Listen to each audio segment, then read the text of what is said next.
Hello good evening class. आज वाली class में हम मैथ्स में chapter metals and non metals को एक बार रिवाइज करते हैं, देन हम आगे वाले टॉपिक्स को स्टार्ट करेंगे। सबसे पहले हम स्टार्ट कर रहे हैं मेटल्स एंड नॉन मेटल की केमिकल प्रॉपर्टीज के साथ। हम पढ़ रहे हैं मेटल एंड नॉन मेटल की फिजिकल प्रॉपर्टीज। मेटल और नॉन मेटल की भैया फिजिकल प्रॉपर्टीज के बारे में पढ़ रहे हैं हम। देखिए फिजिकल प्रॉपर्टीज में आपको किन चीजों को देखना है। सबसे पहले हम स्टार्ट करते हैं मेटल्स के साथ। जो चीजें हम पढ़ते रहेंगे हम एक बार एक्सेप्शन के साथ उसको याद रखते रहेंगे। देखो मेटल में हमने क्या पढ़ा, solid at room temperature except mercury. भाई मेटल जो होते हैं सॉलिड फॉर्म में पाए जाते हैं। किस फॉर्म में पाए जाते हैं भैया? सॉलिड फॉर्म में। जितने भी मेटल्स होंगे उसमें से मरकरी को छोड़कर ज्यादातर जो होंगे सॉलिड फॉर्म में पाए जाएंगे। किस फॉर्म में पाए जाएंगे भैया? Solid except mercury. Except mercury. भैया पहले पॉइंट आपने क्या समझा? पहले पॉइंट आपने समझा कि सारे के सारे मेटल सॉलिड फॉर्म में पाए जाते हैं मरकरी को छोड़। सॉरी, सारे के सारे मेटल सॉलिड होते हैं मरकरी को छोड़ के। समझ आ रहा है? Second point ductile and malleable. ये देखो मैं बता चुका हूं उसके बारे में। भाई डक्टाइल होते हैं। डक्टाइल का मतलब क्या होता है? हम उसे इजीली वायर बना सकते हैं। We can make ductile and malleable. ठीक है, we can make wire. We can make wire out of it. भाई डक्टाइल का मतलब होता है हम उससे वायर्स बना सकते हैं। क्या बना सकते हैं? वायर्स। आप देखो भाई कभी तार को छीला आपने, आपसे मेरे भाई कभी तार को देखा होगा अपनी लाइफ में, तो तार को छीलते उसमें बिल्कुल पतली पतली थे धागे जैसे वो निकलते हैं। तो किस चीज होता है? मेटल के बनते हैं। मेटल को इतना बारीक कर दिया जाता है कि वो धागे की तरह हो जाता है। ठीक है, तो ये उस मेटल की प्रॉपर्टी होती है वो डक्टाइल होते हैं। इसमें सबसे ज्यादा डक्टाइल होते हैं भैया हमारा गोल्ड, सिल्वर और सबसे ज्यादा यू भाई ये सबसे ज्यादा मोस्ट डक्टाइल ये आप एक ग्राम के सोने के टुकड़े से इतने से सोने के टुकड़े से 2 किलोमीटर लंबी वायर बना सकते हो। उतना डक्टाइल होगा सोना। ठीक है, सेम मोस्ट डक्टाइल। लेकिन सबसे ज्यादा यूज होने वाला क्या है भैया? Highly use. भाई आपने घर में वायर देखे, सबसे ज्यादा वायर किसकी बनी होती है? कॉपर की। किसकी बनी होती है भैया? कॉपर की। ठीक है भैया, अब देखो गोल्ड काफी महंगा मेटल है, तो उससे भाई वायर बनना भाई बहुत महंगा पड़ जाएगा। मान लीजिए अगर आपको पूरे घर में वायरिंग करनी है तो कम से कम लाख 1.5 लाख रुपए की आपकी वायर जाता ही। ठीक है भैया, तो याद रखना कि भाई गोल्ड और सिल्वर सबसे ज्यादा डक्टाइल होते हैं, लेकिन उनसे वायर बनाना और घर में इस्तेमाल करना एक इकोनॉमिकल ऑप्शन नहीं है, एक सस्ता ऑप्शन नहीं है, इसलिए हम कॉपर का इस्तेमाल करते हैं। आप मोस्टली वायर जो कि कॉपर की यूज होती है। समझ आ रहा है? मैं डक्टाइल का मतलब होता है कि हम उससे वायर्स बना सकते हैं। एक होता है मेलिएबल, एक प्रॉपर्टी होती है मेलिएबल। भाई मेलिएबल का मतलब होता है उसको पीट पीट के उससे शीट्स बना सकते हैं। क्या बना सकते हैं? भाई घर में चद्दर देखते हो, चद्दर बोले या फिर टिश्यू पेपर देखते हो, पेपर पेपर देना भैया, पेपर एक सेकंड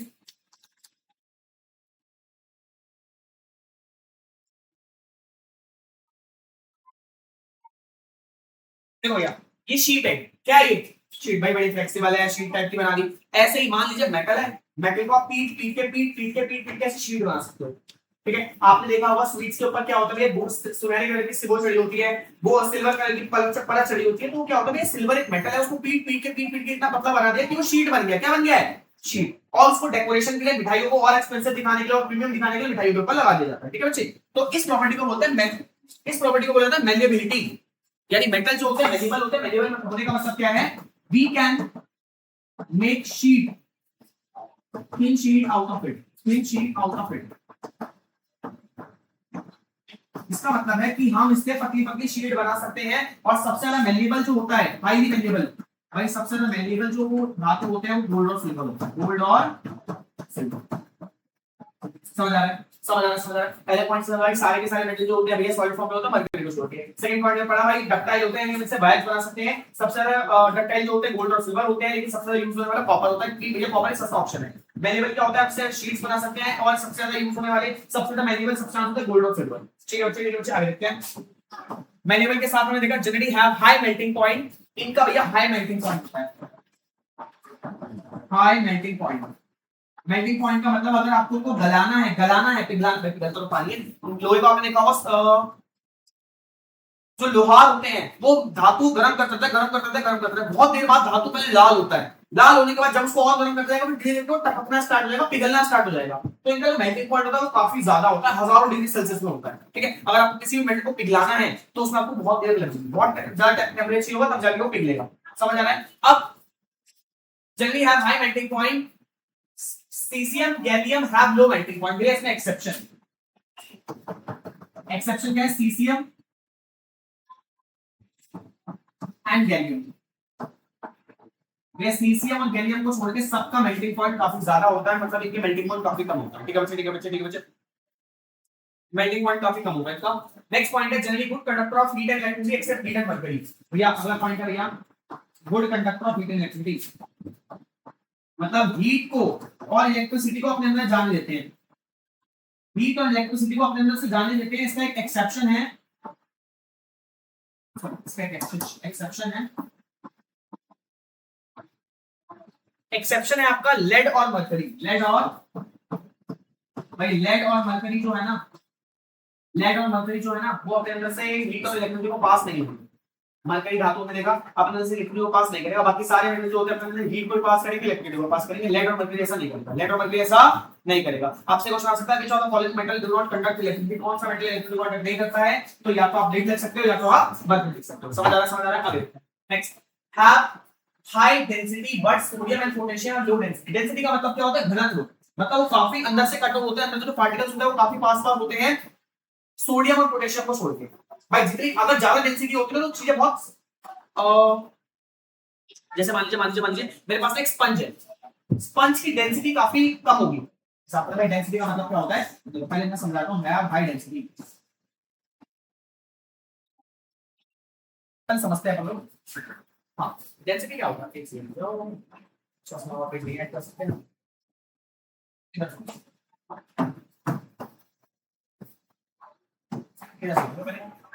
हाँ, मैं आपको डेंसिटी के बारे में समझा रहा हूँ, इसके बारे में डेंसिटी के बारे में। तो डेंसिटी क्या होता है? बचपन में सुनते आ रहे हैं डेंसिटी का छात्र, इसका मतलब है डेंसिटी का मतलब होता है किसी पदार्थ के अंदर पार्टिकल्स कैसे हैं, पार्टिकल्स दूर दूर हैं, पास पास हैं, कैसे हैं पार्टिकल्स।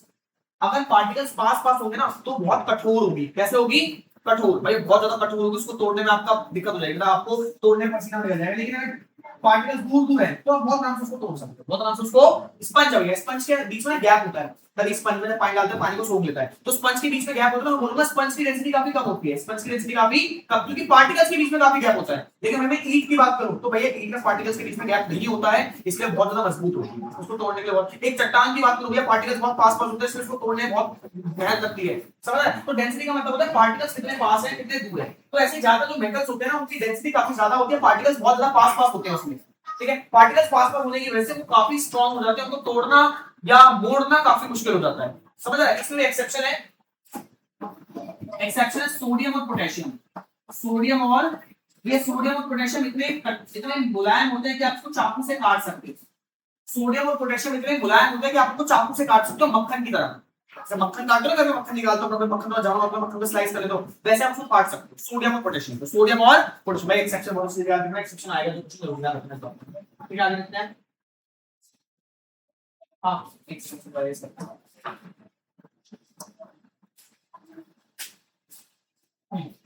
ओके भैया, ये हाई मेल्टिंग पॉइंट हो गया। इसके बाद हमने देखा कि have high density metal oxide और बेसिक और एम्फोटेरिक। अब मेटल के जो ऑक्साइड फॉर्म होते हैं, मेटल ऑक्साइड, ये एमसीक्यू में आता है, कुछ नहीं आता ना। जब भी मेटल ऑक्साइड का रिएक्ट कर देते हैं तो मेटल ऑक्साइड बनाते हैं। तो मेटल ऑक्साइड जो होते हैं ना, या तो बेसिक होते हैं या तो एम्फोटेरिक होते हैं, या तो बेसिक होते हैं या तो एम्फोटेरिक। एम्फोटेरिक क्या होता है भैया? ऐसे मेटल ऑक्साइड एसिड के साथ रिएक्ट करे, बेस के साथ रिएक्ट करे, मतलब एसिड की तरह भी काम करता है, बेस की तरह भी काम करता है। ठीक है, ठीक है, ठीक है। अब मेटल एम्फोटेरिक ऑक्साइड का एग्जांपल बता सकते हो आप?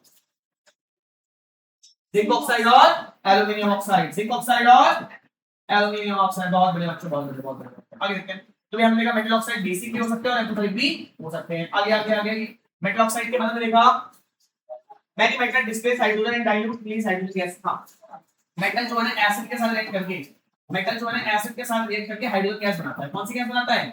और भी चीज होता है लेकिन गैस हाइड्रोजन बनती है। मेटल एसिड के साथ रिएक्ट करके हाइड्रोजन गैस बनाएगा। कौन सी गैस? Hydrogen gas. कौन सी गैस? Hydrogen gas. बहुत बढ़िया, आगे देखते हैं। Next, metal oxide are ionic in nature.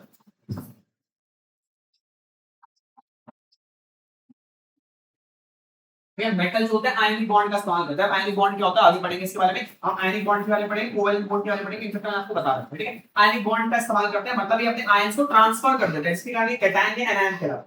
ठीक है, मतलब इनको अपने आउटर सेल पूरे करने होते हैं, आउटर सेल को पूरा करने के लिए या तो एलिमेंट्स को दे देते हैं या तो एलिमेंट्स को ले लेते हैं, इनको बोलते हैं आयनिक बॉन्ड। ठीक है, आयनिक बॉन्ड का इस्तेमाल करते हैं। पहले समझ आया ये एक्सेप्शन किस किस में, एक्सेप्शन क्या क्या है, एक्सेप्शन बता दो। आप डराते हो ना एक्सेप्शन आएगा, तो देखो पहला है सॉलिड में, भैया मरकरी को छोड़ के बाकी सारे सॉलिड है।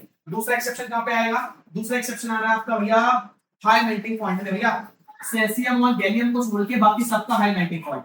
तीसरा क्या है भैया? Good conductor of heat and electricity, heat और सॉरी लेड और मरकरी को छोड़ के सबका अच्छा गुड कंडक्टर है। लेड और मरकरी को छोड़ के, लेड और मरकरी को छोड़ के सब गुड कंडक्टर है। अब भैया सोडियम और पोटेशियम को छोड़ के सबकी डेंसिटी ज्यादा है, सोडियम और पोटेशियम को छोड़ के सबकी डेंसिटी ज्यादा है। ठीक है, बस 1 2 3 4 याद रखना, कुछ भी नहीं। समझ आ रहा है? इजी है, कुछ भी नहीं है भैया। आपको मेटल की फिजिकल प्रॉपर्टीज बहुत समझ आ गई। मैं आपको नॉन मेटल की फिजिकल प्रॉपर्टी बताता हूं। ठीक है, एक बार से शॉर्ट कर देता हूं भैया, एक बार लिख लो, लिख लो भाई, डिवाइड लो, लिख लीजिए एक बार। हमारा टारगेट ये नहीं है कि हमें भाई भागना है, बहुत तेज भागना है। हमारा टारगेट हमें सीखना है, समझना है। ठीक है, हाँ जी क्लास। तो अब हम बढ़ते हैं नॉन मेटल की तरफ। अब नॉन मेटल्स के बारे में देखते हैं, नॉन मेटल्स के बारे में हमें क्या चीज जाननी है। सबसे पहली बात है भैया, नॉन मेटल्स ऑल 3 स्टेट्स में पाए जाते हैं, मतलब ये सॉलिड में पाए जाएंगे, ये लिक्विड में पाए जाएंगे और ये गैस स्टेट में भी पाए जाएंगे। तो मैं सॉलिड में कौन सा मेटल होगा भैया? सॉलिड में आपका एग्जांपल है आयोडीन, जो आप नमक में इस्तेमाल करते हैं, नमक में मिलता है ना आयोडीन, वो आपका सॉलिड में पाया जाता है। लिक्विड फॉर्म में आपका ये हो जाएगा ब्रोमाइन, और गैसेस फॉर्म में ये आपका ऑक्सीजन, ये सब ऑक्सीजन, कार्बन, ये सारे गैसेस स्टेट। तो भैया हमने पहले चीज देखी कि नॉन मेटल तीनों ही स्टेट में पाया जाएगा, सॉलिड में भी, लिक्विड में भी, गैस में भी। ठीक है, एग्जांपल याद रखना थोड़ा सा। सेकंड है नॉन डक्टाइल, ये डक्टाइल नहीं होते, नॉन डक्टाइल यानी आप इनसे वायर वगैरह नहीं बना सकते, कहीं चोट मारोगे टूट जाएंगे, मतलब निकल जाएंगे, सूख हो जाएंगे। भाई डक्टाइल नहीं होते। नॉन मेलिएबल भी, मेलिएबल भी नहीं होते, मेलिएबल भी नहीं होते। इसके साथ साथ non sonorous and non lustrous, हमने ये वाली प्रॉपर्टी शायद उसमें भूल गए, वे नॉन सोनरस, यानी इनमें कोई टर्न की आवाज, गूंजने वाली आवाज रिपीट नहीं होती, आवाज रिपीट का कोई कॉन्सेप्ट नहीं है। नॉन लस्ट्रस, भैया लस्ट्रस भी नहीं होते, नॉन लस्ट्रस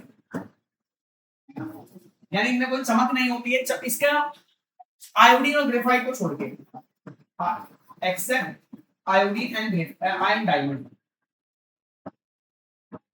भाई ज्यादातर जो नॉन मेटल है ना उनमें कोई चमक नहीं होती है, ज्यादातर जो नॉन मेटल है उनमें कोई चमक नहीं होती है। दो चीजों को छोड़ के, आयोडीन आप देखोगे नमक की सिलियां होती है, चमकदार होते हैं बाहर से। ठीक है भैया, दूसरा होता है हमारा डायमंड। भाई डायमंड दुनिया का सबसे हार्डेस्ट सब्सटेंस है और दुनिया का सबसे शाइनिस्ट सब्सटेंस है। डायमंड जो डायमंड कितना चमकता है, सेम वैसा है। ठीक है बच्चे, ये नॉन मेटल, हमने ये सब मेटल भूल गया, मेटल में लिख लेंगे आप लोग। ठीक है, सेकंड है नेक्स्ट है इसका भैया पुअर कंडक्टर, भैया इलेक्ट्रिसिटी के और हीट के भैया अच्छे दोस्त नहीं होते, इलेक्ट्रिसिटी और हीट के अच्छे दोस्त नहीं होते। एक होता है एक्सेप्ट ग्रेफाइट, भाई ग्रेफाइट को छोड़ के, जो आपकी पेंसिल के अंदर पाया जाता है ना ग्रेफाइट, वो है नॉन, जो आपकी पेंसिल के अंदर नोक पाया जाता है, अब पेन पेंसिल होती है उसमें लिड डालते हो, जो नोक होता है ग्रेफाइट का होती है। किसकी होती है? ग्रेफाइट की। ग्रेफाइट एक नॉन मेटल होता है, लेकिन जब आप वो इलेक्ट्रिसिटी को कंडक्ट कर सकता है, तो कभी भी भूल कर भी उसको भैया आप स्विच में प्लग में नहीं डालेंगे। ठीक है, क्योंकि भैया वो गुड कंडक्टर होता है, वो बिजली को पास कराएगा और आपको करंट कर सकता है उससे। समझ आ रहा है? तो हमने क्या देखा, ग्रेफाइट एक नॉन मेटल है, लेकिन वो बिजली और हीट को पास कर सकता है, बिजली और हीट को भाई कंडक्ट कर लेगा वो। आगे भैया लो डेंसिटी होती, ज्यादा डेंसिटी नहीं होती, लो डेंसिटी ज्यादा सख्त नहीं होते, ज्यादा सख्त नहीं है। आगे ऑक्साइड ऑफ नॉन मेटल जल्दी acidic in nature while of pure is neutral. अब जो इसके नॉन मेटल के ऑक्साइड होते हैं, नॉन मेटल के जो ऑक्साइड होते हैं ना, वो या तो एसिडिक होंगे, या तो एसिडिक होंगे, या तो न्यूट्रल होंगे, बेसिक नहीं होंगे, बेसिक नहीं होंगे। ठीक है, देन ये भी भैया हाइड्रोजन गैस, ये भी एसिड का रिएक्ट करके, भाई ये भी एसिड के साथ रिएक्ट करके, नॉन मेटल भी एसिड के साथ रिएक्ट करके हाइड्रोजन गैस बनाते हैं। भाई ये भी एसिड का रिएक्ट करके हाइड्रोजन गैस बनाएंगे। Then non metal can non metal अभी कोवेलेंट बॉन्ड बनाते हैं। कौन से बॉन्ड बनाते हैं? कोवेलेंट। ठीक है, वो बनाते हैं आयनिक बॉन्ड, ये बनाते हैं कोवेलेंट बॉन्ड। इसमें भैया एक्सेप्शन कौन से? दो ही एक्सेप्शन है। सबसे नॉन लस्ट्रस में आपका आयोडीन और डायमंड, और good conductor of heat and electricity में आपका आएगा ग्रेफाइट। समझ आ रहा है? इसमें एक्सेप्शन थोड़े कम ही है, अच्छे से आपको समझ में कोई दिक्कत परेशानी? समझ आ रहा है? क्या हुआ? नेक्स्ट टॉपिक है हमारा, अब हम देख रहे हैं केमिकल प्रॉपर्टीज।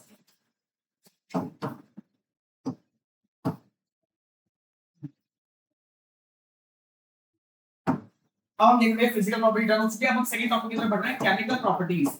Chemical properties. तो भैया मैं आपको लास्ट क्लास में बता चुका था, केमिकल प्रॉपर्टीज में हम रिएक्शन पढ़ते हैं कि कौन किसके साथ कैसे रिएक्शन करता है। तो सबसे पहले आप देखते हैं reaction with air. Reaction with air, air के साथ कैसे रिएक्शन होता है? रिएक्शन विद एयर, तो देखते हैं एयर के साथ कैसे रिएक्ट करते हैं। सबसे पहले मैं आपको बता दूं कि मेटल ऑक्सीजन के साथ रिएक्ट करके मेटल ऑक्साइड बनाते हैं। क्या बनाते हैं? Metal oxide. एक बार इंक्रीज करके यहाँ पे एक पॉइंट पढ़ाता हूँ। गाइस एक बार इस टॉपिक को एक बार दोबारा पढ़ेंगे आप लोग, रिएक्शन किसके लिए। एक सेकंड।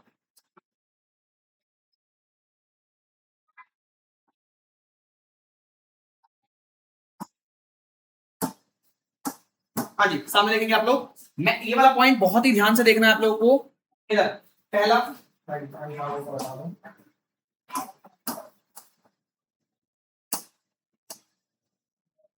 इधर सबसे पहले metal can either burn react और डोंट रिएक्ट विद एयर। जो मेटल होता है ना, वो भैया सीधा सीधा एयर में बर्न हो सकता है, या तो मेटल एयर में बर्न होकर जलेगा, या तो वो सीधा सीधा से रिएक्ट करेगा एयर के साथ, या तो डू नॉट रिएक्ट। तीनों में कुछ भी हो सकता है, नॉट रिएक्ट। भैया हमारा जो मेटल होता है, या तो वो एयर के साथ जलेगा, एयर के साथ रिएक्ट करके जलेगा, या तो रिएक्ट करेगा, या तो रिएक्ट नहीं भी करेगा, चलेगा। भाई तीन चीजें हो सकती हैं, तो जलेगा, या तो रिएक्ट करेगा, या तो रिएक्ट नहीं करेगा। पहले ये तीन चीजें हो सकती है। दूसरा पॉइंट आपको क्या रखना है? मेटल ऑक्सीजन के साथ, ये पहला पॉइंट आपको याद रखना है रिएक्शन में। दूसरा पॉइंट आप यहां देखिए, मेटल जो होते हैं ऑक्सीजन के साथ रिएक्ट करके मेटल ऑक्साइड बनाते हैं।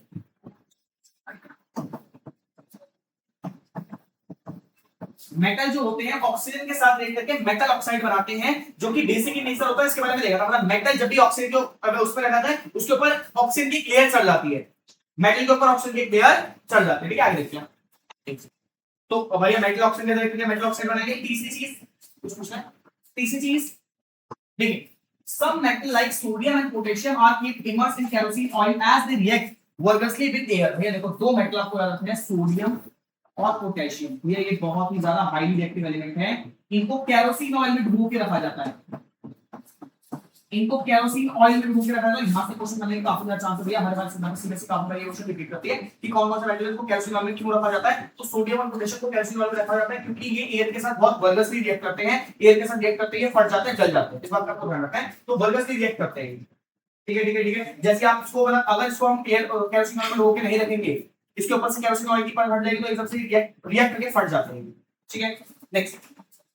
अब ये देखा भैया, अब metal like magnesium, aluminium, zinc, lead react slowly with air and form a protective layer.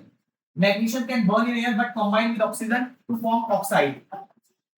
तो भैया मैग्नीशियम, एल्यूमिनियम, जिंक और lead ऑक्सीजन रिएक्ट करके अपने ऊपर एक लेयर चढ़ा देते हैं। ये वाली बात है। आगे Fe and Cu not burn in air but combine with oxygen to form their oxides। अब आयरन और कॉपर जो है वो उससे जल मतलब वो आयरन कॉपर जो है ना वो एयर में रिएक्ट नहीं करते। Not reacting air, not reacting air, way air में रिएक्ट नहीं करेंगे। लेकिन उनके जो पार्टिकल्स हैं, पार्टिकल्स इन द सेंस उनका जो चूड़ा होता है, उनका तो भाई यहां पे लिखा हुआ आयन फीलिंग, जो उनके पार्टिकल छोटे छोटे फीलिंग्स होते हैं, छोटे टुकड़े होते हैं, वो जल जाते हैं। Can be burn. भैया इधर देखिए, लोहे की कील है मेरे पास, उसको जलाऊंगा वो नहीं जलेगा, उसको जलाने की कोशिश करूंगा वो नहीं जलेगा। आयरन और कॉपर एयर में नहीं जलेगा। लेकिन अगर मैं उसको छोटे छोटे छोटे मान लो मिक्सी में डाल दूं, मिक्सी खराब हो जाएगी, मान लीजिए मैंने किस तरीके से बहुत छोटे टुकड़े कर दिए, मिक्सी में डाल दूं तो छुए उसको कर दिया, अब मैं उसको जलाऊंगा वो जल जाए। याद भैया मेटल और कॉपर सीधे सीधे मेटल ऑक्सीजन में नहीं जलता है, लेकिन उसका जो फीलिंग्स होती है, चूड़ा होता है, वो बहुत इजीली जल जाता है। और स्प्रिंकलर के साथ चिंगारी निकलती है ना, अनार में चिंगारी निकलती है, वह चिंगारी का जलेगा वो। क्लियर है? ओके, आगे इन द फ्लेम बर्न। अब iron feeling burn when sprinkled in the flame of burner. Silver, platinum and gold show no reaction with air. अब याद रखना, silver, platinum और gold भैया ये रिएक्शन नहीं करते। Not react with air, not react with air. भैया air के साथ रिएक्ट नहीं करते। यही कारण है कि इनसे हम गहने वगैरह बनाते हैं, ताकि गहने हम पहन के रखते हैं। भैया बाहर एयर हो, वाटर हो, किसी भी तरह का हो, वो हमारी स्किन के साथ कोई रिएक्शन ना छोड़ दे। अब हमने देखा होगा कुछ गर्ल्स होती है वो या फिर आर्टिफिशियल कानों के झुमके पहनते हैं, उनके कान पक जाते हैं। लेकिन मैं अगर वो गोल्ड के झुमके वगैरह कुछ पहनते हैं, उनके कान नहीं पकते। तो इसी वजह से होता है कि जो अदर मेटल्स है वो एयर के साथ रिएक्ट करते हैं, लेकिन जो गोल्ड हो गया, सिल्वर हो गया, प्लेटिनियम हो गया, ये एयर के साथ रिएक्ट नहीं करता और हमारी स्किन उसके साथ सेफ रहती है, चाहे हमारे ईयर्स हो, चाहे नोज हो, चाहे हमारे नेक हो, जो भी हम गोल्ड या सिल्वर की चीजें पहनते हैं, गोल्ड सिल्वर प्लेटिनियम, वो हमारे स्किन का कोई रिएक्शन नहीं करते हैं। ठीक है, ठीक है, ठीक है, ठीक है, क्योंकि अदरवाइज और भी मेटल शाइनी होते हैं, लेकिन इनसे बनने का यही कारण होता है कि ये रिएक्ट नहीं करते।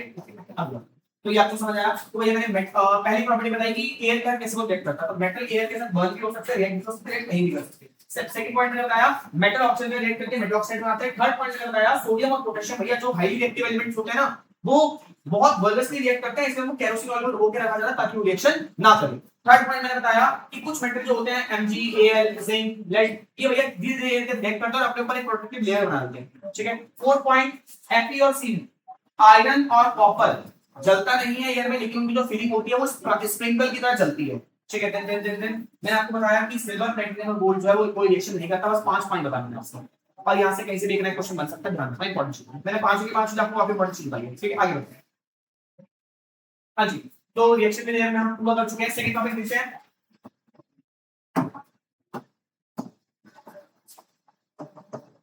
Sorry, amphoteric oxide.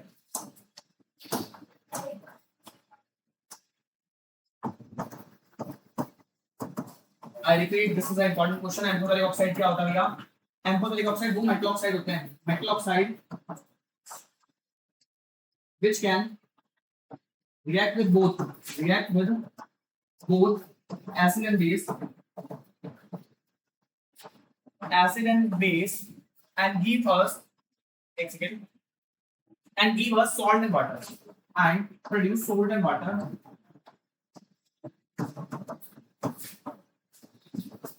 are known as amphoteric oxide.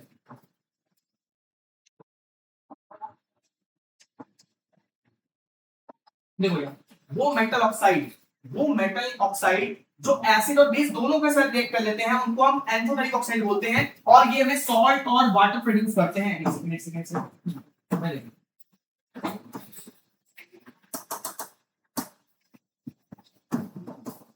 ये क्या है? Ion oxide. ये क्या है? Ion oxide. आयन ऑक्साइड क्या है? Metal oxide. क्या है ये भाई? मेटल है, मेटल ऑक्साइड रहते हैं, मेटल ऑक्साइड बना, ये मेटल ऑक्साइड, मेटल ऑक्साइड। और हमने पढ़ा था मेटल ऑक्साइड का नेचर कैसा होता है? बेसिक। नेचर कैसा होता है? बेसिक। ठीक है। वहीं अगर मैं बोल रहा हूं कार्बन ऑक्साइड, कार्बन इग्नोर लेते हैं, हमने तो ब्रोमियम ऑक्साइड हमने पढ़ा भैया, ब्रोमियम जो एक नॉन मेटल है, ब्रोमियम जो है वो एक नॉन मेटल है, तो ब्रोमियम ऑक्साइड ये नॉन मेटल, ये कैसा होगा? एसिड। कैसा होगा? एसिड। तो हमने देखा था इधर जो भैया बेस है वो एसिडिक वाले सब्सटेंस से रिएक्ट करके हमें सॉल्ट और वाटर देगा, यानी हमारे जो मेटल ऑक्साइड है वो सिर्फ और सिर्फ एसिड के साथ रिएक्ट करेंगे, सिर्फ और सिर्फ एसिड के साथ रिएक्ट कर सकते हैं। भाई बेस के साथ रिएक्ट करेगा, ये खुद बेस है, बेस के साथ रिएक्ट थोड़ी करेगा, ये खुद बेस है, बेस के साथ रिएक्ट थोड़ी करेगा, नहीं खुद लड़का है, लड़के के साथ शादी थोड़ी करेगा, नीचे उसके साथ शादी करेगा, राइट? ठीक है, बदलेगा फिर हमको रिजल्ट मिलेगा। आगे आगे आगे सेम ऐसे ही जो हमारे नॉन मेटल ऑक्साइड होते हैं, तो भैया ये एसिडिक होते हैं, ये एसिड के साथ रिएक्ट नहीं करेंगे, ये एसिड के साथ रिएक्ट नहीं करेंगे, ये किसके साथ रिएक्ट करेंगे? बेस के साथ रिएक्ट करेंगे। किसके साथ रिएक्ट करेंगे? बेस के साथ। लेकिन लेकिन लेकिन लेकिन यहां पर मेटल ऑक्साइड में ना लोचा होता है। मेटल ऑक्साइड तो बेसिक होता है, बेसिक के सेंस से इसको सिर्फ एसिड के साथ ही रिएक्ट करना चाहिए, इसको सिर्फ और सिर्फ एसिड के साथ रिएक्ट करना चाहिए। भाई बीच में सिर्फ एसिड का रिएक्ट करेगा, बदले में सॉल्ट और हाइड्रोजन देगा, लेकिन इसमें लोचा होता है भैया, मेटल ऑक्साइड के साथ एक लोचा भी होता है, जिस लोचे को हम बोलते हैं एम्फोटेरिक ऑक्साइड। एम्फोटेरिक ऑक्साइड ये इस तरह सिंगल बंदे होते हैं, क्या कोई भी मिल जाएगा, ठीक है? ये इस तरह भाई ऐसे मत होते हैं, कोई भी मिल जाए भैया, हमें एसिडिक मिल जाएगा तब भी हम तब तो हम बहुत खुश हैं, तुम्हारे गले में भैया बेसिक एसिडिक मिल जाएगी, बहुत बढ़िया, ऐसे समझ लो। ठीक है, अब इधर देखिए, ठीक है, बेसिक भी मिल जाए भाई वो भी ठीक है, भाई हम बेसिक है, हमें बेसिक मिल जाए तब भी ठीक है, ठीक है, ठीक है। हम दोनों के साथ रिएक्शन दे देंगे और सॉल्ट और दोनों के साथ रिएक्शन कर देंगे और सॉल्ट और H2O प्रोड्यूस कर देंगे, सॉल्ट और H2O प्रोड्यूस कर देंगे, जाओ ये है ना, हाँ सॉल्ट और वाटर प्रोड्यूस कर देंगे। ठीक है, अब ये जो होता है अखंड, ये वाले बंदे इनको हम बोलते हैं एम्फोटेरिक ऑक्साइड, किसी के साथ भी रिएक्ट करते हैं, एसिड के साथ रिएक्ट करते हैं, बेस के साथ भी ऑक्साइड करते हैं। ऐसे दो मेटल ऑक्साइड पाए गए हैं, ऐसे दो मेटल ऑक्साइड पाए गए हैं, पहला है हमारा जिंक ऑक्साइड और दूसरा है हमारा एल्यूमिनियम ऑक्साइड। ये दो पार्ट समझ आ रहा है भाई। रूल के हिसाब से मेटल जब ऐसे जब बेस के साथ रिएक्ट करता है तभी सॉल्ट और H2O प्रोड्यूस करता है। तो इस हिसाब से मेटल ऑक्साइड जो कि बेसिक होता है उसको एसिड के साथ रिएक्ट करना चाहिए। लेकिन मेटल ऑक्साइड में कुछ लोचा होता है जो किसी के साथ भी रिएक्ट कर देता है, उनको हम बोलते हैं एम्प्लोइड। समझ आ रहा है, समझ आ रहा है, बहुत बढ़िया बहुत बढ़िया। तो एक किसी का बेस करेंगे कि भाई एसिड मिल जाए बहुत बढ़िया, बेसिक मिल जाए उसके साथ भी बहुत बढ़िया। ठीक है, हम दोनों का रिएक्शन कर देंगे, दोनों के साथ सॉल्ट और H2O प्रोड्यूस कर देंगे। और ये दो बनते हैं ऐसे जिंक और एल्यूमिनियम, जिंक ऑक्साइड और एल्यूमिनियम ऑक्साइड। क्लियर है? एम्फोटेरिक ऑक्सीजन एक्सप्लेन करना बहुत इंपॉर्टेंट है। आगे देखते हैं। हाँ जी, और एक मिनट। हाँ ये हो गया।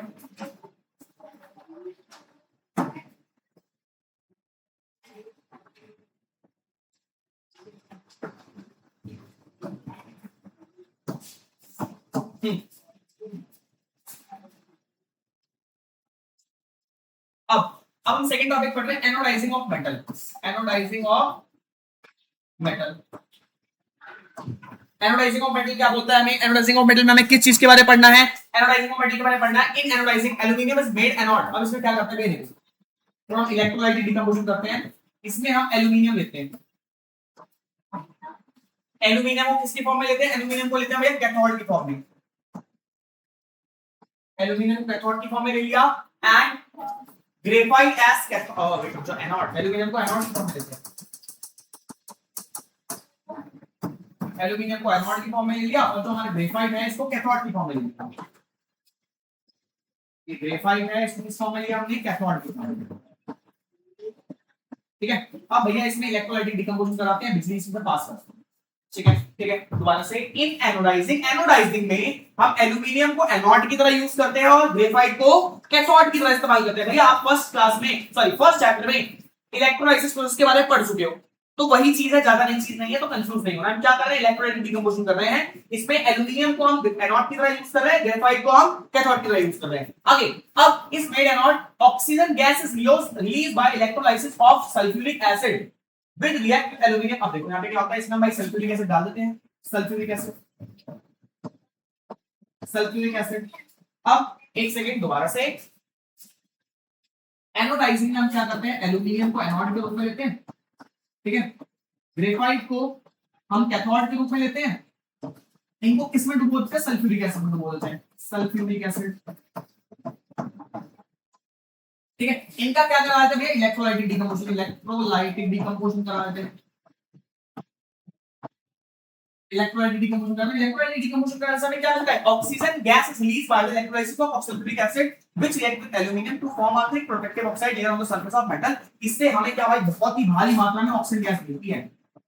बहुत ही भारी मात्रा में ऑक्सीजन गैस रिलीज होती है जो कि किसी भी मेटल के ऊपर चढ़ाकर उसके ऊपर एक थिक प्रोटेक्टिव लेयर बनाने के काम आती है। जो कि किसी भी मेटल के ऊपर चढ़ा के थिक प्रोटेक्टिव लेयर बना देती है। ये ऑक्सीजन गैस क्या करती है भैया? Make thick protective layer on any element. समझ आ रहा है? तो ये हमारा था anodizing of metal. Anodizing of metal क्या था? एनोडाइजिंग ऑफ मेटल में हम एल्यूमिनियम को एनोड के रूप में लेते हैं, ग्रेफाइट को कैथोड के रूप में लेते हैं, उनको सल्फ्यूरिक एसिड में डुबो देते हैं। सल्फ्यूरिक एसिड में डुबोने के बाद हम करते हैं भैया इलेक्ट्रोलाइटिक डिकम्पोजिशन, जिससे क्या होता है? भारी मात्रा में ऑक्सीजन गैस रिलीज होती है। और ये ऑक्सीजन गैस क्या करती है? ये ऑक्सीजन गैस मेटल के ऊपर एक प्रोटेक्टिव थिक लेयर बनाती है जो कि उसको जंग लगने से बचाता है। ठीक है भाई, दो चीजें बताई थी मैं पहले भी, आपको कोई बोल दिया मैं आपको ना, मान लो आपकी भैया किसी स्पेसिफिक ने आपको सस्ती सी घड़ी गिफ्ट करी है, ठीक है, उसको जंग लग रहा है, कुछ चाहते हो उसमें जंग ना लगे उसको, ठीक है भाई, स्पेशल चीज है, मेमोरी बनी हुई आपकी, तो उसको आप एनालाइज करा के उसके ऊपर एक ऑक्सीजन की लेयर चढ़ा सकते हो जिसको जंग ना लगे। यानी मेटल को जंग लगने से बचाने के लिए एनोडाइजिंग करी जाती है। मेटल को जंग लगने से बचाने के लिए एनोडाइजिंग की जाती है। तो मैं एनोडाइजिंग की समझ गए आप लोग? ठीक है, इसके बाद हम पढ़ रहे हैं रिएक्शन विद वाटर। वाटर के साथ कैसे रिएक्शन होता है उसके बारे में देखते हैं, पहले ये समझिए। हाँ जी क्लास, अब ये टॉपिक हो चुका है, बढ़ते हैं नेक्स्ट टॉपिक की तरफ। तो इसको स्मॉल कर देते हैं हम।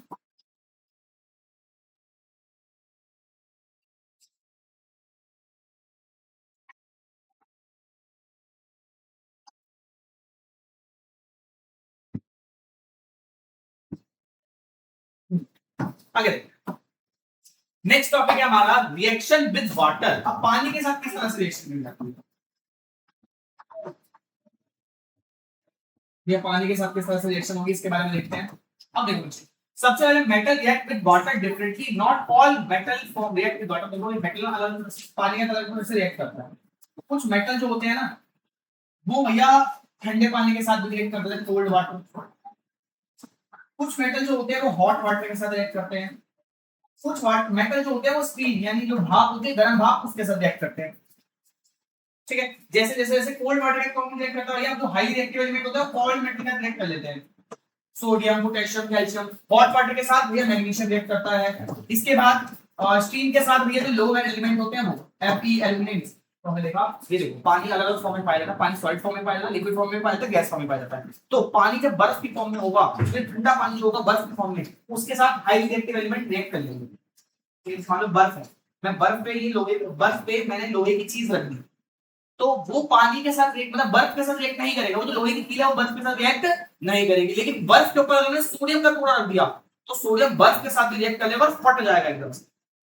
ठीक है ठीक है ठीक है ठीक है। इसके साथ साथ अब गर्म मैग्नीशियम है, भाई मैग्नीशियम को मैंने गर्म पानी में डाल दिया, तो आपस में रिएक्ट करता रहेगा, बुलबुले बनाएगा, रिएक्ट करेगा, तब गर्म पानी के रिएक्ट करेगा मैग्नीशियम। मैग्नीशियम ठंडे पानी के रिएक्ट नहीं करेगा। से अब कुछ मेटल ऐसे होंगे जो भाप के साथ रिएक्ट करेंगे, गर्म भाप के साथ। बिल्कुल जैसे हमारा आयन हो गया, एल्यूमिनियम हो गया, ये गर्म भाप से रिएक्ट करेंगे, नॉर्मल उससे रिएक्ट नहीं करेंगे।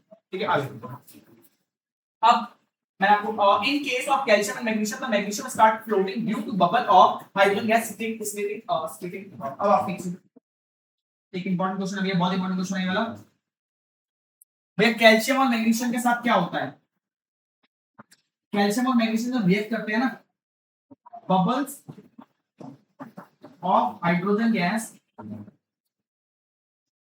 Stick on them and they start floating.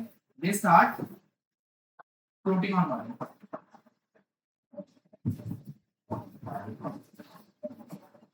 जब भी कैल्शियम और मैग्नीशियम पानी के रिएक्ट करता है ना, तो ये पानी के रिएक्ट करके हाइड्रोजन गैस के बबल्स बनाते हैं। हाइड्रोजन गैस के बबल्स में चिपक जाते हैं और ये तैरना स्टार्ट कर देते हैं पानी में। पहले तो आप इसको कैल्शियम को डालोगे पानी में, ये डूब जाएगा।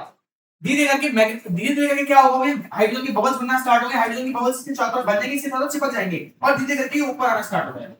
क्वेश्चन आता है भैया वो कौन से मेटल हैं जो पहले तो डूब जाएंगे, फिर वो तैरना स्टार्ट कर देंगे और बबल्स बनेंगे उनके साथ। बबल्स कौन से होते हैं? तो भैया हाइड्रोजन गैस के बबल्स होते हैं, और वो जो बबल्स क्या चिपक जाते हैं, इसके कारण फ्लोट करना स्टार्ट करते हैं। मैग्नीशियम और कैल्शियम है दो मेटल्स, ऐसे दो मेटल्स हैं, मैग्नीशियम और कैल्शियम। मैग्नीशियम और कैल्शियम, ये इंपॉर्टेंट टॉपिक है, यहां से याद रखना। ठीक है बच्चे, ठीक है बच्चे, आगे देखते हैं। और मैं कह सकता हूं भैया एमसीक्यू में आपको देखने को मिल सकता है 2027 के पेपर में, आपको एमसीक्यू में देखने को मिल सकता है। आगे देखिए, ठीक है ठीक है ठीक है, ऐसे करना। आगे देखो, अब रिएक्शन विद डाइल्यूट एसिड। अब जरा एसिड के साथ देखना भाई, रिएक्शन एसिड के कैसे रिएक्शन करते हैं। तो अभी तक हमने दो चीजें देखी, अभी तक हमने दो चीजें देखी।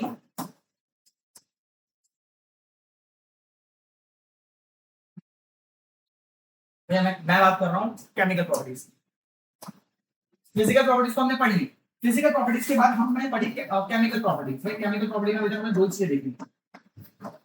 केमिकल प्रॉपर्टीज में हमने सबसे पहले देखा कि मेटल जो है वो एयर के साथ कैसे रिएक्ट करता है। फिर हमने देखा मेटल जो है वो वाटर के साथ कैसे रिएक्ट करता है। एयर के साथ रिएक्ट हमने देखा भैया वो बर्न जल भी सकते हैं, भैया रिएक्ट भी कर सकते हैं और रिएक्ट नहीं भी कर सकते, और रिएक्ट नॉट रिएक्ट। इसके बाद हमने देखा कि कुछ मेटल जो होते हैं वर्गस, जिससे भाई सोडियम और पोटेशियम, सोडियम और पोटेशियम को भैया केरोसिन ऑयल में डुबो के रखना पड़ता है, वरना वो वर्गस की रिएक्ट करके फट जाते हैं। देन हमने एयर के बारे में, हमने एम्फोटेरिक ऑक्साइड के बारे में देखा, हमने एम्फोटेरिक ऑक्साइड के बारे में देखा। एम्फोटेरिक ऑक्साइड के बाद हमने एनोडाइजिंग ऑफ मेटल के बारे में सुना। एनोडाइजिंग ऑफ मेटल क्या होता है? तो हमने ये एयर के साथ में ये चीज समझी। इसके बाद वाटर वाला, तो हमने देखा भैया कुछ जो होते हैं हॉट वाटर के साथ रिएक्ट करते हैं, कुछ जो होते हैं स्टीम के साथ रिएक्ट करते हैं, कुछ जो होते हैं वो कोल्ड वाटर के साथ रिएक्ट कर लेते हैं। ठीक है, देन हमने देखा कि कैल्शियम और मैग्नीशियम भैया ये ऐसे मेटल है जो पानी के रिएक्ट करके बबल्स बनाते हैं हाइड्रोजन के और फ्लोट करना स्टार्ट करते हैं। ये फ्लोटिंग मेटल है, फ्लोटिंग मेटल, तैरने वाले। कौन सा वाला मेटल है? ये फ्लोटिंग मेटल। ठीक है, इसको फ्लोटिंग मेटल के नाम से याद रखना। यहाँ पे इंपॉर्टेंट चीज है भैया। आगे देखते हैं, अब हम थर्ड टॉपिक में बढ़ रहे हैं, reaction of dilute acid. Dilute acid मतलब कम पावरफुल एसिड। ज्यादा पावरफुल तो कॉन्सेंट्रेटेड एसिड होता है ना, तो इतना पावरफुल होता है सब चीज को गला देगा। तो डाइल्यूट एसिड के साथ वाला देखना, ठीक है। अब most metal react with dilute acid and dilute sulphuric acid to form salt and hydrogen gas. ज्यादा जो मेटल होते हैं ना भाई, ज्यादा जो मेटल होते हैं वो डाइल्यूट एसिड का रिएक्ट करके, डाइल्यूट एसिड का रिएक्ट करके क्या बनाते हैं? सॉल्ट बनाते हैं और हाइड्रोजन गैस बनाते हैं। सॉल्ट और हाइड्रोजन गैस, सॉल्ट बनाते हैं और हाइड्रोजन गैस बनाते हैं। ज्यादा जो मेटल होते हैं वो डाइल्यूट एसिड का रिएक्ट करके सॉल्ट और हाइड्रोजन गैस बनाएंगे। ओके क्लियर है ये वाला? अब आगे देखेंगे आगे। लेकिन इसमें एक एक्सेप्शन है, copper mercury silver. Copper mercury silver, इसमें एक एक्सेप्शन है, copper mercury silver. Copper mercury silver, ये CMS, CMS, CMS, ठीक है। ये कॉपर मरकरी सिल्वर ये डाइल्यूट एसिड के साथ रिएक्ट नहीं करते, इस बात का ध्यान रखना। क्लियर है भाई? डाइल्यूट एसिड के साथ सारे मेटल रिएक्ट करेंगे, सॉल्ट और H2 गैस बनाएंगे, सॉल्ट और H2 गैस बनाएंगे। लेकिन CMS, कॉपर मरकरी सिल्वर, ये डाइल्यूट एसिड का रिएक्ट नहीं करेंगे, ये डाइल्यूट एसिड का रिएक्ट नहीं करेंगे। हमने तीसरी प्रॉपर्टी देखी, केमिकल, तीसरी केमिकल प्रॉपर्टी देखो। पहली केमिकल प्रॉपर्टी एयर के बारे में देखी, इसके बारे में सब कुछ पढ़ लिया। दूसरी केमिकल प्रॉपर्टी हमने वाटर के बारे में देखा, वाटर के बारे में ये सब पढ़ लिया। तीसरी केमिकल प्रॉपर्टी हमने डाइल्यूट एसिड का देखा भाई, डाइल्यूट एसिड के साथ मेटल रिएक्ट करके सॉल्ट और H2 गैस देंगे। लेकिन CMS यानी कॉपर मरकरी सिल्वर ये डाइल्यूट एसिड रिएक्ट नहीं करेंगे। ओके ओके ओके ओके, आगे बढ़ते हैं, आगे बढ़ते हैं। हाँ, अब देखते हैं विद डाइल्यूट नाइट्रिक एसिड। अब नाइट्रिक एसिड के बारे में आप देख रहे हैं, नाइट्रिक एसिड के साथ कैसे रिएक्ट करते हैं। तो देखो भैया, as metal react with dilute acid hydrogen produces oxide to water. तो सेम गति से कोई भी मेटल नाइट्रिक एसिड का रिएक्ट करता ना, जो मेटल नाइट्रिक एसिड का रिएक्ट करेगा तो सेम सॉल्ट और H2 गैस मिलेगा, सॉल्ट और H2 गैस मिलेगा। लेकिन इसमें कौन एक एक्सेप्शन है भाई, MgMn, MgMn यानी मैग्नीशियम और मैग्नीज, मैग्नीशियम और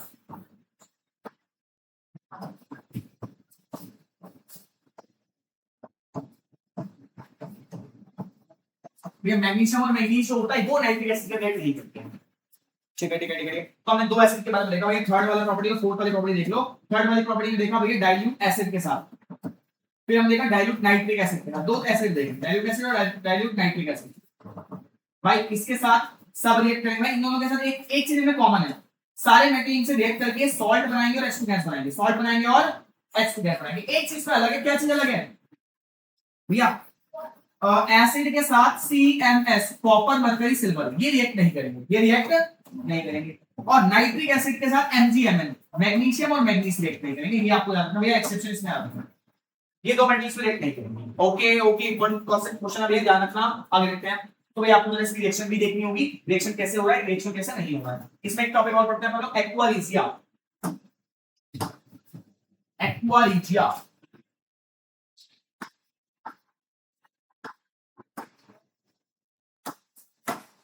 हाँ जी। तो आज एक सेकंड